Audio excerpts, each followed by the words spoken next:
होई गणनायक करिबर बदन करहूँ अनुग्रह सोई बुद्धि राशि शुभ गुण सदन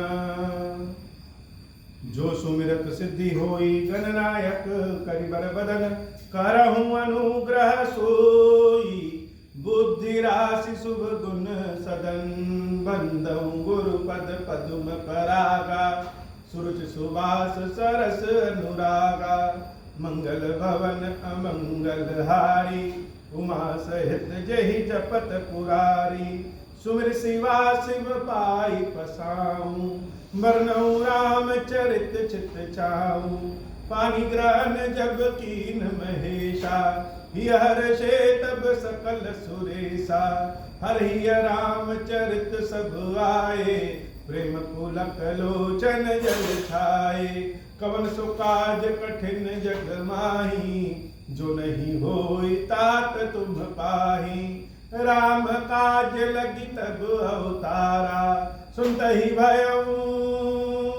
पर्वतारा।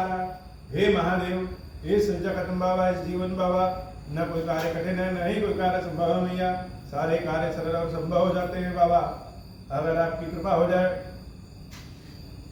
कल हम लोगों ने कथा सुना कि रावण के अत्याचार से जब देवी पृथ्वी परेशान हो गई वह देवताओं के पास गई गाय का रूप धारण किया और देवता के पास गई। लेकिन देवता लोग तो सहायता क्या करते देवता लोग तो सहायता के लिए स्वयं छुपे पड़े। अब पृथ्वी देवताओं को लेकर के ब्रह्मा जी के पास गई। ब्रह्मा जी ने भी हाथ खड़ा कर दिया कि देवी जिसकी तुम दासी हो जो तुम्हारा स्वामी है उसी के पास जाओ हमारे पास इतनी क्षमता नहीं। बात यहां समझने की बात है कथा का भाव अगर समझ में आ जाए कभी कभी समस्या बहुत बड़ी दिखती बहुत बड़ी दिखती। अच्छे अच्छे लोग उस समस्या को उस दुख को दूर करने का प्रयास करते हैं लेकिन हो नहीं पाता। देवता लोग परेशान हो गए ब्रह्मा जी भी हाथ खड़ा कर दिए लेकिन वास्तव में देखा जाए तो समस्या है किसकी। देवता लोग तो अपने स्वार्थ के लिए परेशान हैं कि राक्षसों का अंत हो जाए तो हम लोग को अपना अपना राज्य कार्यभार मिल जाए सुखी पूर्वक रहे।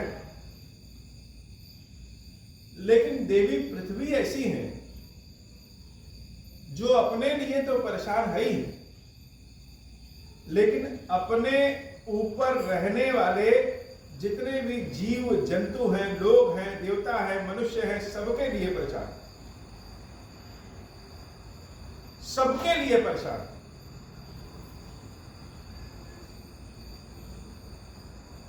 और सबकी परेशानी को लेकर के देवताओं के पास गई। जिसके पास आशा लेकर के गए वह तो पहले से ही आशा विहीन हो गया है कि देवी हम तुम्हारी क्या रक्षा करें हम तो स्वयं को ही नहीं बचा पा रहे हैं। तो समस्या बहुत बड़ी और पृथ्वी गाय का वेश धारण करके बड़े छोटे स्वरूप में गई। और किसी किसी का भाग्य इतना अच्छा होता है कर्म इतने अच्छे होते हैं कि वह अपने साथ साथ दूसरों की भी परेशानी को दूर कर देते हैं। गाय इतनी पवित्र होती है कहते हैं ना कि गाय में 33 कोटि देवताओं का वास होता है ऐसे नहीं कहते। गौवंश बहुत पवित्र होता है और जिसके भाग्य बड़े उत्तम होते वह गौओं की सेवा करता है या करवाता है। स्वयं ब्रह्म स्वयं भगवान ग्वाल बाला बन करके गौओं की सेवा करते हैं कृष्ण। तो सोचना चाहिए कि गौएं कितनी पवित्र है। जिस जगह पे गौ माता जाती है, जिस जगह पे गौ माता रहती है, उस जगह की समस्या को दूर कर देती है। यह गाय में इतना पवित्र हो। भले गाय परेशान होकर के हमारे पास आए, लेकिन हमारी समस्या को दूर करने की क्षमता रखती है अगर हम मान सम्मान के साथ उनको रख रहे हैं। और कोई प्रयास करके देख ले, गौ सेवा का लाभ जल्दी मिलता भी नहीं। अथाह धन हो आपके पास, आप चाहते हो कि हम गौ पालक हो जाए, लेकिन गाय पालना सबके बस की बात नहीं। भैंस पाल लेंगे, बकरी पाल लेंगे, कुत्ता चार चार रख लेंगे,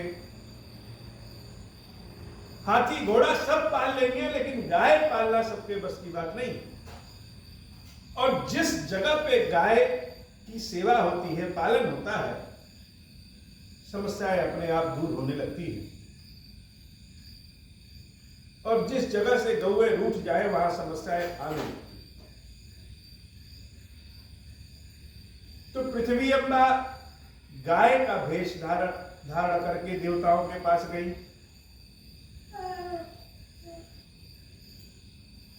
परिणाम क्या हुआ कि देवता लोग सम्मान किए, यद्यपि कष्ट दूर नहीं कर पाए, लेकिन सम्मान किए, और उस सम्मान के कारण देवताओं का भी कष्ट दूर हो गया। ब्रह्मा जी के पास गई, ब्रह्मा जी को भी भगवान के दर्शन हो गए। भगवान ने पृथ्वी को आशीर्वाद दिया, सभी देवताओं को आशीर्वाद दिया, सबसे कहा कि निर्भय होकर के रहो। मनुष्य स्वरूप में हम दशरथ और कौशल्या के यहाँ जन्म लेंगे, अंशों सहित जन्म लेंगे, शक्ति सहित जन्म लेंगे।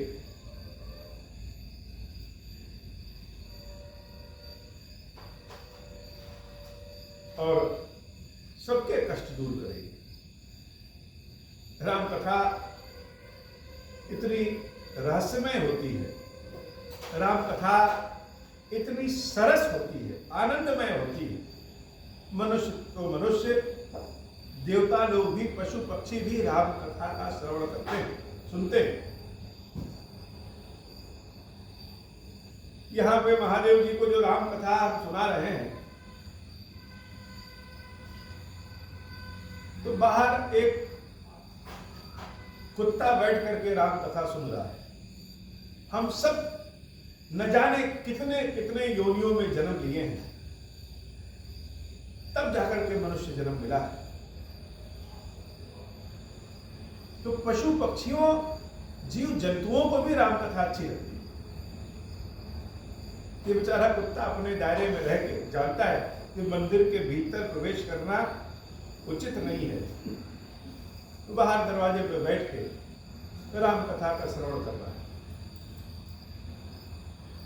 भगवान ने सबको आशीर्वाद दिया, ब्रह्मा जी ने सबको काम दिया। सारे लोग भारतवर्ष में अनेक रूपों में जन्म लिए, अवतार लिए, भालू के वेश में, बानर के वेश में, जिसको जो काम सौंपा गया वह सब अवतार लिए। और इधर राजा दशरथ का क्या हाल, जिसके यहाँ स्वयं भगवान प्रकट होने वाले हैं। राजा दशरथ अपने जीवन के चौथे पद में प्रवेश कर रहे हैं।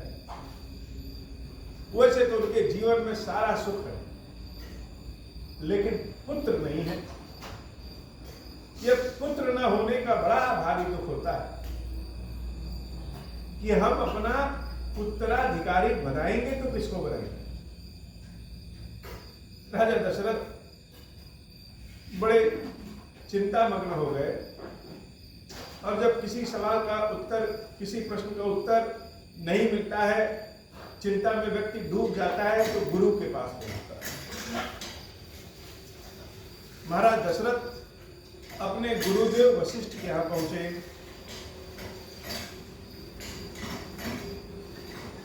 और जब वशिष्ठ जी के यहाँ पहुंचे, वशिष्ठ जी ने सुना कि महाराज दशरथ आए हैं, बड़े आदर भाव के साथ सेवा सत्कार किया। और महाराज दशरथ उन गुरुदेव को निज दुख सुख सब गुर ही सुनायो। महाराज दशरथ उन गुरुदेव को अपना दुख और सुख दोनों सुना।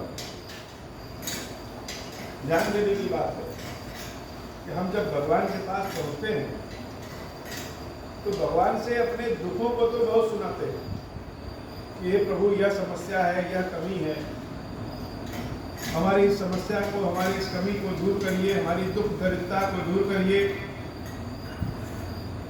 यह तो बहुत सुनाते हैं। लेकिन भगवान ने जो सुख दे रखा है हमको, उसके बारे में कोई चर्चा नहीं करती। सिर्फ भगवान को अपने दुखों को सुनाते हैं। भगवान का कभी धन्यवाद तो करिए कि हे नाथ, मनुष्य का जन्म आपने दिया है और इतनी कृपा किया है कि आपके दर्शन करने आ गया, पुत्र पौत्रादि सब दिया, दोनों समय भोजन मिल जाता है, एसी पंखा मिल जाता है, जो सुख भगवान जिसको जो दिए, मन प्रसन्न रहता है। तो अपने सुख और दुख दोनों सुनाए। ऐसा नहीं खाली दुखे दुख सुना रहे हैं। भगवान भी कहेंगे लो आ गया, जैसे दरवाजे पर प्रवेश करिए और भगवान के दर्शन हम करें और वो भगवान हमारे दर्शन करें, तुरंत कह दें कि आ गया। इसलिए केवल अपना दुख सुनाने, दृष्टि ही दोष हो गई, केवल दुख ही समझ में आता है। जो सुख आया, इतनी गर्मी अभी लग रही थी और अचानक से लाइट आ गई, बिजली आ गई, पंखा चलने लगा तो गर्मी दूर हो गई और आराम से महादेव जी को कथा सुना रहे हैं। यह सुख तो है। भाग दौड़ के जीवन से समय निकाल करके भगवान के दर्शन करने को मिल रहा है, भगवान की बातें सुनने को मिल रही है, भगवान को अपनी बातें सुनाने को मिल रहा है, यह सुखी तो है। दशरथ जी महाराज गुरुदेव को अपने दुख और अपने सुख दोनों सुना।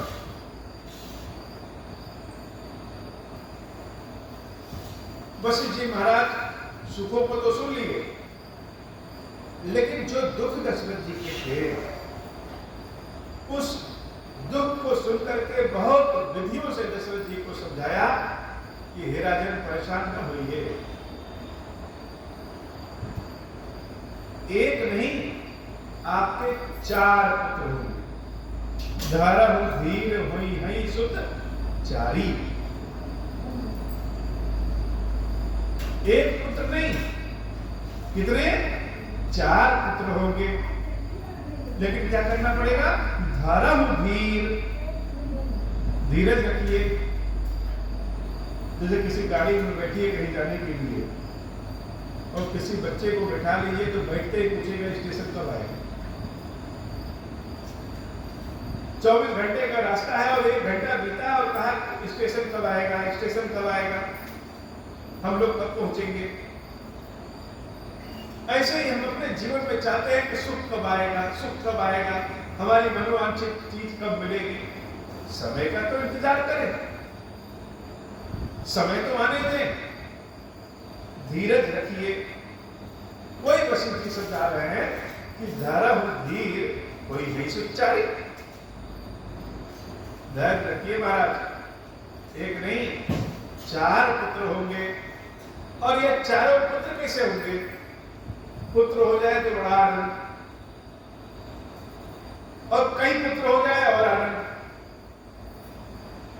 पहले राजकाज संभालने के लिए तो कई संतानें हो जाए, और अगर संतान बुरी हो गई, पढ़ लिख करके कुल खानदान का नाम प्रकाशित करने वाली हो गई, तब तो बहुत आनंद। वशिष्ठ जी महाराज कह रहे हैं कि धीरज रखिए, और धीरज रखने के कारण आपके 1 नहीं 2 नहीं 3 नहीं 4 पुत्र होंगे। और यह चारों कैसे होंगे? त्रिभुवन विदित, तीनों लोग इनको जानेगा। भगत भय हारी, और इनकी शरण में जो आएगा उसके कष्टों को दूर कर देंगे। ऐसे पुत्र होंगे आपके। अब तो दशरथ जी महाराज बड़े प्रसन्न हो गए।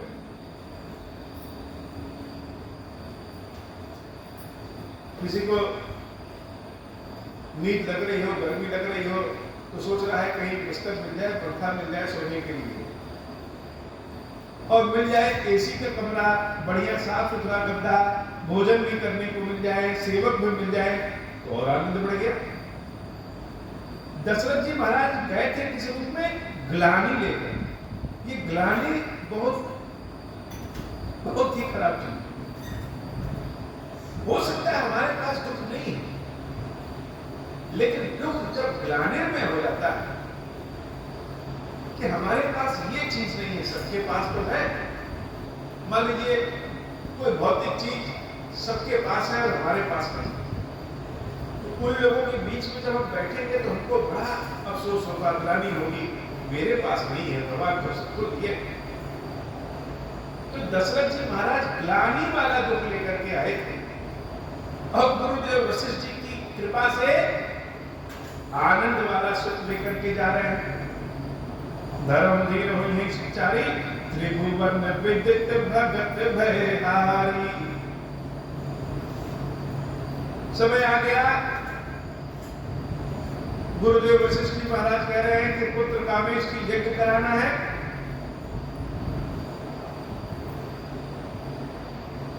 सतयुग में तपस्या, त्रेता में यज्ञ, द्वापर में पूजन, और कलयुग में भगवान के नाम का स्पष्ट प्रभाव देखा है। पुत्र कामेश की यज्ञ अर्थात पुत्र की कामना से किया जाने वाला यज्ञ बड़ा अद्भुत यज्ञ होता है। सनातन कथाओं में, सनातन भक्ति में खीर का बड़ा अद्भुत महत्व है। आप जब पुराणों को पढ़ेंगे, शास्त्रों को पढ़ेंगे, श्रुतियों को पढ़ेंगे, तो उनमें और किसी व्यंजन का नाम आए चाहे ना आए, लेकिन खीर का नाम जरूर आता है। ये खीर इस धरती का पदार्थ नहीं, यह देवताओं का बनाया हुआ पदार्थ है, जिसको धरती वालों ने बनाना सीख लिया। भगवान श्री राम के प्रकटीकरण में अगर हम श्री रामचरितमानस की कथा पढ़ें तो पुत्र कामेश की यज्ञ में स्वयं अग्निदेव खीर लेकर के प्रकट हुए। पद्म पुराण में अगर इसी कथा को पढ़ें तो स्वयं लक्ष्मी नारायण खीर लेकर के आते।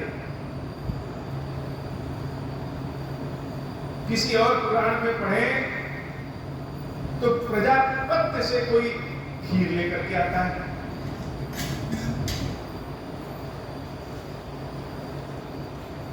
भगवान बुद्ध को जो ज्ञान प्राप्ति हुई वो भी खीर खाकर के हुई।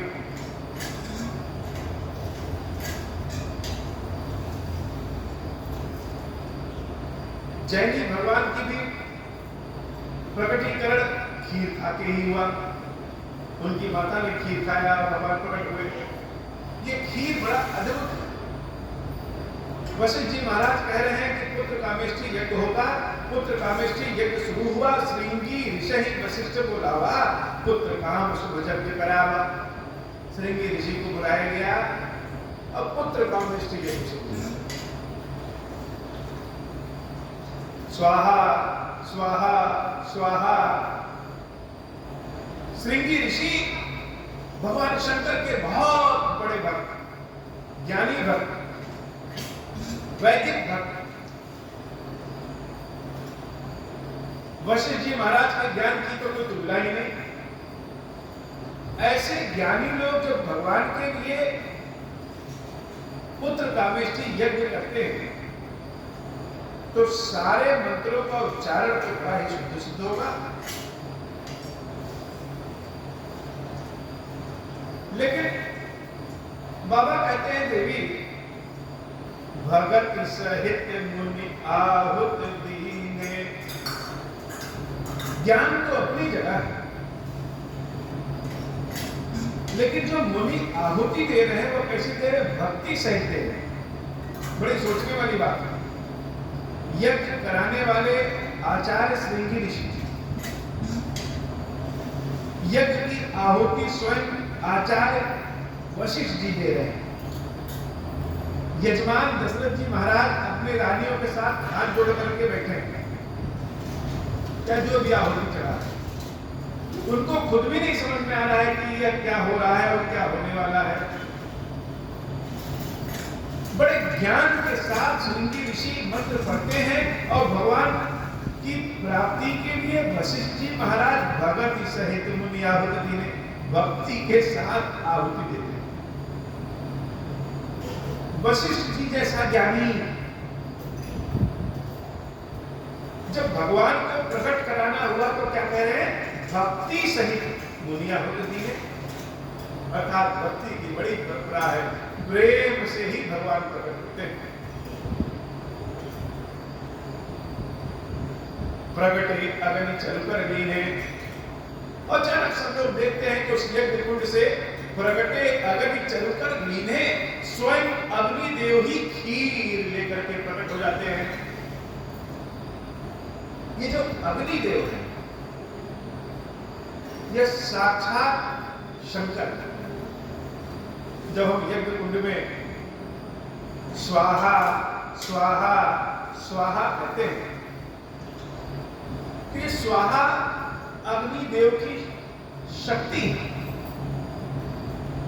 जो आहुति में डालते हैं उसको स्वाहा अम्बा, जिसके नाम से आहुति डालते हैं उसके लिए भोजन बना करके वहां तक पहुंचा देते हैं। जैसे अगर घर में बहुत सारा सामान है तो घर की महिलाएं, माता जी लोग क्या करती है, जिसको जो पसंद होता है उन वस्तुओं से उसी पसंद की चीज बना करके और जिसको खाना होता है वहां तक दे। अब सोचिए जरा कि हम यज्ञ कुंड में क्या डालते हैं? हवन सामग्री। अब हवन सामग्री अगर किसी व्यक्ति को दिया जाए खाने के लिए तो क्या खाएगा? जो चीज हम स्वयं नहीं खाते हैं वो हम चाहते हैं कि देवता लोग खा लें। सुबह सुबह लड्डू गोपाल को भगवान को हम क्या खिलाते हैं? मिश्री, किशमिश, चीनी, और खुद क्या खाते हैं?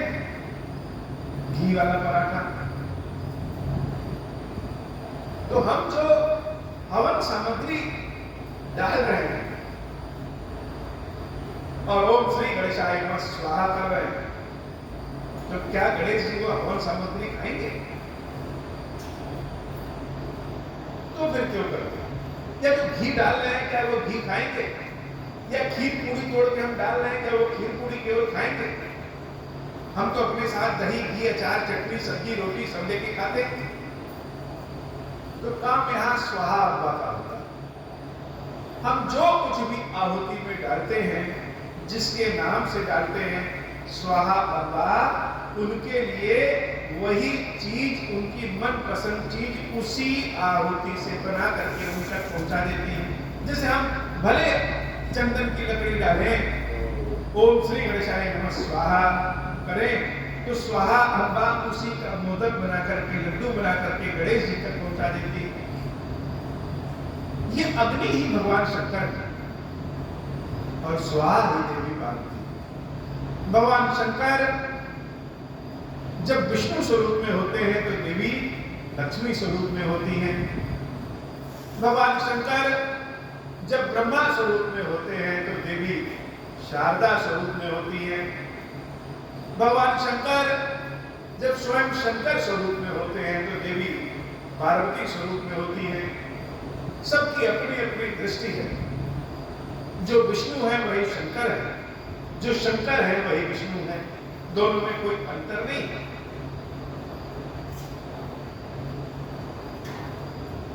तो प्रजापति लोक से कोई आया हो, स्वयं लक्ष्मी नारायण आए हो खीर लेकर के, या फिर अग्नि स्वरूप में शंकर पार्वती प्रकट हुए हो खीर लेके, सब खीरेश्वर। एक खीरेश्वर का बड़ा रहस्य है। केवल भगवान शंकर ही खीरेश्वर के मतलब नहीं, खीरेश्वर महादेव भी है और खीरेश्वर नारायण भी। जैसे अगर हम नारायण के 100 नामों को लेते हैं, स्तुति करते हैं, उसमें एक नाम है उनका महादेव, एक नाम है महेश्वर, और भगवान शंकर के अगर हम 100 नामों की स्तुति करें तो एक नाम है नारायण, एक नाम है विष्णु। तो जो शंकर है वही विष्णु है, जो विष्णु है वही शंकर है। इन दोनों में भेद करके नहीं देखना चाहिए। तो खीरेश्वर ही नारायण है और खीरेश्वर ही महादेव है। हमारी रुचि जिस रूप में है, भगवान उस रूप के। तो भगवान शंकर माता पार्वती अग्नि स्वरूप में प्रकट हुए, इन्हीं को हम खीरेश्वर कहते हैं। बोले श्री खीरेश्वर महादेव जी की जय हो। अपने हाथों में देवी माता पार्वती एक कलश ली है, सोने का कलश है, और जब प्रकट हुए प्रगटे अग्नि चलकर ली। कलयुग में भगवान खीरेश्वर महादेव जी की पूजा बहुत सफल। जैसे द्वापर में कृष्ण है, त्रेता में राम है, वैसे ही इस कलयुग में और आने वाले समय में ये खीरेश्वर महादेव की जो भी कोई जिस भी किसी विधि से पूजा करता है वो सब सफल। तो जब प्रकट हुए, प्रकटे अग्नि चलकर लीने, और प्रकट होने के बाद क्या कह रहे हैं? जो वशिष्ठ कछु हृदय विचारा, सकल काज सिद्ध तुम्हारा।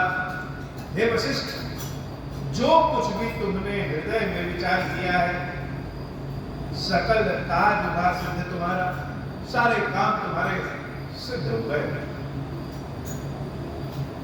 यज्ञ कराने वाले महर्षि श्रृंगी, आहुति डालने वाले वशिष्ठ जी महाराज, यज्ञ के यजमान दशरथ जी महाराज, खर्चा बर्चा सारी व्यवस्था दशरथ जी कराते हैं, मंत्र बोलने वाले श्रृंगी ऋषि और आहुति देने वाले वशिष्ठ ऋषि, और भगवान शंकर देवी पार्वती खीरेश्वर महादेव के रूप में जब प्रकट होते हैं तो कहते हैं कि वशिष्ठ तुम्हारे हृदय में जो कुछ विचार है सब पूर्ण होगा। यह कहते हैं, यानी यजमान की ओर नहीं पूछे। क्यों? वास्तव में ब्राह्मण कैसा होना चाहिए और ब्राह्मण इतना पूजनीय क्यों होता है, यह वशिष्ठ जी के चरित्र चित्रण को अगर हम ध्यान में रखें तो समझ में आ जाएगा। जो दूसरों के लिए जिएगा वह निश्चित रूप से पूजनीय है। अगर कोई हमको मणि मिल जाए तो हम लोग उसको रख लेना चाहते हैं, और स्वयं भगवान को जो प्रकट कर रहा है, वशिष्ठ जी चाहते तो वही श्रृंगी ऋषि को बुला करके, गृहस्थ ब्रह्मर्षि हैं, गृहस्थ ऋषि हैं, अपनी पत्नी के साथ यजमान बनकर के यज्ञ आहुति करके राम को अपने यहाँ ही अपनी पत्नी के कोख से प्रकट कर लेते, लेकिन ऐसा तो नहीं किया। इसी को ब्राह्मण कहते हैं, जो ब्रह्म को जाने, जो ज्ञान को माने, फिर भी संपूर्ण संसार के कल्याण के लिए काम करता है, स्वयं एक वस्त्र में रह जाता है। अगर दशरथ जी के मन की कामना पूरी होती तो दशरथ जी के मन की कामना क्या है? पुत्र प्राप्ति की। कोई भी पुत्र प्राप्त हो जाए, लेकिन संपूर्ण संसार का तो भला होना नहीं। संपूर्ण संसार का भला तो भगवान की कृपा से होना है, भगवान को स्वयं आना पड़ेगा। इसलिए खीरेश्वर महादेव कह रहे हैं कि जो वशिष्ठ कछु हृदय विचार, हे वशिष्ठ तुमने अपने हृदय में जो जो विचार किया, राम जी का जो रूप है, राम जी का जो गुण है, राम जी के जो कर्म है, राम जी के बारे में जो हम जानते हैं, उन सब चीज के बारे में वशिष्ठ जी ने विचार किया। भगवान तो आने चाहिए, लेकिन भगवान किस रूप में आए? क्या नरसिंह रूप में आ जाएं, या वाराह स्वरूप में आ जाएं, या मत्स्य स्वरूप में आ जाएं, या वामन स्वरूप में आ जाएं? किस रूप में आए? तो इस बार भगवान का जो रूप है, जिस रूप में इच्छा की वशिष्ठ जी महाराज ने, जगत के कल्याण के लिए जिस रूप की इच्छा की, वही रूप राम रूप है। और भगवान यही कहते हैं कि जो कछु हृदय विचारा, अपने हृदय में वशिष्ठ जी तुमने जो जो विचार किया, दशरथ जी महाराज तो ऐसा विचार ही नहीं कर पाते कि भगवान आए और सबके ऊपर कृपा करें। हम सब तो बड़े छोटी दृष्टि वाले हैं, हम पूरे श्रद्धा भाव से पूजा पाठ कर रहे हैं, और भगवान अगर आशीर्वाद दे तो हमारे मुंह से यह नहीं निकलेगा कि भगवान सबका कल्याण करें। पहले तो यही निकलेगा भगवान मेरा कल्याण करें, जो कुछ हो हमको दे दीजिए। ज्ञानवान, विचारवान, बुद्धिमान, अच्छे लोगों को जब भगवान शक्ति देते हैं तो जगत का कल्याण होता है। राक्षसों को जब शक्ति मिलती है तो जगत का नाश होता है। अपना ही फायदा देखना चाहते हैं तो हम लोग देवता की श्रेणी में तो है नहीं। अभी अगर शक्ति मिल जाए और किसी आदमी ने अगर उल्टा सीधा कर दिया तो मन यही करेगा, देखते उसको भस्म करो। 10 माला कर ले तो मुंह से केवल श्राप ही निकलता है कि जो हमको परेशान करेगा उसका धस जाए सब कुछ। तो अगर हमारे जैसे लोगों के पास राम आ जाए तब तो जगत का कल्याण नहीं होगा। लेकिन वशिष्ठ जी महाराज ऐसे ब्राह्मण हैं जो भगवान की ऐसी अलौकिक रूप की सोच रखते हैं जो समस्त संसार का कल्याण करे। इसलिए खीरेश्वर महादेव जी कहते हैं, जो वशिष्ठ कछु हृदय विचारा, सकल काज भासी तुम्हारा। और उसके बाद देवी पार्वती को इशारा किया कि जो हाथ में कलश है, क से काली, ड से लक्ष्मी, श से शारदा, जो कलश है और इसमें जो हबी है, जो चरु है, जो खीर है, वो खीर लेकर के दशरथ जी महाराज को दे देते हैं। यह हबी बाटी देहु नृप जाई, जथा जोग जहि भाग बनाई। हे राजन, यह खीर पकड़ो और यार जिसका जिस योग्यता के अनुसार भाग्य बना अपने रानियों को तुम खिला दो, जैसे तुम्हारी इच्छा। दशरथ जी महाराज प्रकट हो गए, दशरथ जी महाराज प्रसन्न हो गए और खीर को जब ले लिया तब अदृश्य भय पावक सकल सब ही समुदाय। सारे लोग खीरेश्वर महादेव को देख करके खड़े हो गए, महादेव महादेव महादेव कर रहे हैं कि हे नाथ।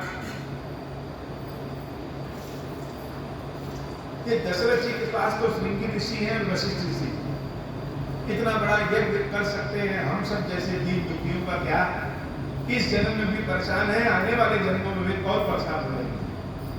हम लोग कैसे आपको पसंद करें? कौन है आप? कैसे प्रसन्न होते हैं? तब भगवान शंकर देवी पार्वती बताते हैं कि मेरा यह रूप खीरेश्वर के नाम से प्रसिद्ध होगा, और जो कोई भी जिस भी किसी विधि से, जिस भी किसी विधि का मतलब कलयुग में ज्ञान तो है नहीं, भगवान की सेवा पूजा कैसे करें क्या पता, कोई हाथ भी जोड़ देगा तो खीरेश्वर महादेव प्रकट होगा। जिस भी किसी विधि से मेरी सेवा पूजा करेगा, मैं उसके ऊपर वैसे ही प्रसन्न हो जाऊंगा जैसे कि वशिष्ठ और दशरथ के ऊपर हूं। सकल कामना को पूर्ण करने वाले खीरेश्वर महादेव। तब अदृश्य भय पावक सकल सबहि समुझाई, परमानंद मगन नृप हर्ष न हृदय समाई। परमानंद में महाराज दशरथ आ गए, इतना आनंद आ गया, इतना हर्ष हो गया। आनंद का मतलब तो आनंद, हर्ष का मतलब जब हम मनुष्यों को खुशी मिलती है तो कैसे उछलने कूदने लगते हैं। कोई मिल जाए कोई चीज कितना प्रसन्न हो जाते हैं। आनंद तो भगवान का स्वरूप है, लेकिन वो आनंद जब हर्ष में बदल जाता है तो हमारी आंखों से, नाकों से, हाथ पैर से, हमारी भाव भंगिमा से लग जाता है देख करके यह व्यक्ति बड़ा प्रसन्न है। दशरथ जी महाराज खुशी में झूम गए। परमानंद मगन नृत्य हर्ष न हृदय समाई, मंगल भवन अमंगल हारी, उमा सहित यही जपत पुरारी। तबई राय प्रिय नारी बुलाई, कौशल्या तहाँ चली आई। अर्ध भाग कौशल्य ही दीना, उभय भाग आधे कर कीना। कैकेयी का नृप सो गयऊ, रहे सो उभय भाग मुनि भयऊ। कौशल्या कैकेयी हाथ धरी, दीन सुमित्र ही मन प्रसन्न करी। ये विधि गर्भ सहित सब नारी, भई हृदय हर्षित सुख भारी। मंदिर महसब राज हिरानी, शोभाशील तेज की खानी। सुख जुत कछुक काल चली गयो, जय प्रभु प्रकट सो अवसर भयो। मंगल भवन अमंगल हारी, उमा सहित जय जपत पुरारी। खीरेश्वर महादेव देवी खीरेश्वरी जब अंतर्धान हो गई तो दशरथ जी महाराज उस खीर के दो भाग करते हैं। एक भाग देवी कौशल्या को दे देते हैं और जो बचा हुआ भाग है उसके पुनः दो भाग करते हैं। एक भाग देवी कैकेयी को दे देते हैं और जो एक भाग पुनः बचा है उसके पुनः दो भाग करते हैं। और दोनों भागों में से एक एक भाग देवी कौशल्या और कैकेयी के हाथों में रखकर उनकी अनुमति से प्रसन्नता पूर्वक देवी सुमित्रा को दे देते हैं। तीनों रानियां गर्भ से हो जाती हैं और भगवान जब गर्भ में आते हैं तभी से जैसे सुख चारों ओर छा जाता है। मंगल भवन अमंगल हारी, उमा सहित यही जपत पुरारी। जोग लगन ग्रह बार तिथि, सकल भय अनुकूल। चर अर अचर हर्ष जुत, राम जन्म सुख मूल। राम जी का जन्म सुखों का मूल है। सारे योग लगन, सारे ग्रह नक्षत्र सीधी लाइन में खड़े हो गए। आनंद का भाव आ गया और भगवान जन्म लेने के लिए, प्रकट होने के लिए समय आने लगे। हे प्रभु, आज की कथा इतनी। श्री खीरेश्वर महादेव जी, खीरेश्वरी मैया जी हम सब के ऊपर बाबा कृपा करें। अब हो प्रसन्न प्रभु मो पर, नाथ दीन पर नेहु। निज पद भगति देहु प्रभु, पुनि दूसर पर देहु। तब माया वश जीव जड़, संतत फिरहि बुलान। हम पर क्रोध न करिय प्रभु, कृपा सिंधु भगवान। शंकर दीन दयाल, अब हम पर हो कृपाल। साप अनुग्रह होई जहि विधि, नाथ थोरहि काल। दीन दयाल विरुद्ध संभारी, हरहु नाथ मम संकट भारी। जहि विधि होई नाथ हित मोरा, करहु सुबेग जानि दास मैं तोरा। राम राज बैठे त्रैलोका, हर्षित भय गए सब शोका। जे सकाम नर सुनहि जगावहि, सुख संपत्ति नाना विधि पावहि। जो इच्छा करी हूँ मन माही, हरि प्रसाद कछु दुर्लभ नाहि। मंगल भवन अमंगल हारी, उमा सहित जहि जपत पुरारी। बोले श्री खीरेश्वर महादेव जी, खीरेश्वरी मैया जी की सराही। जय हो खीरेश्वरम। हे भगवान शंकर, आप ऋण, पातक, दुर्भाग्य और दरिद्रता की विवृद्धि के लिए तथा संपूर्ण पापों का नाश करने के लिए मुझ पर प्रसन्न होइए। मैं दुख और शोक की आग में जल रहा हूँ, संसार भय से पीड़ित हूँ, अनेक प्रकार के रोगों से व्याकुल और दीन हूँ। खीरेश्वर मेरी रक्षा कीजिए। देव देवेश्वर सबको निर्भय कर देने वाले महादेव जी, मेरी श्री हुई पूजा को पार्वती जी के साथ ग्रहण कीजिए, मेरा मंगल करिए। महादेव शिव शंभु, महादेव शिव शंभु, महादेव शिव शंभु। ओम श्री राम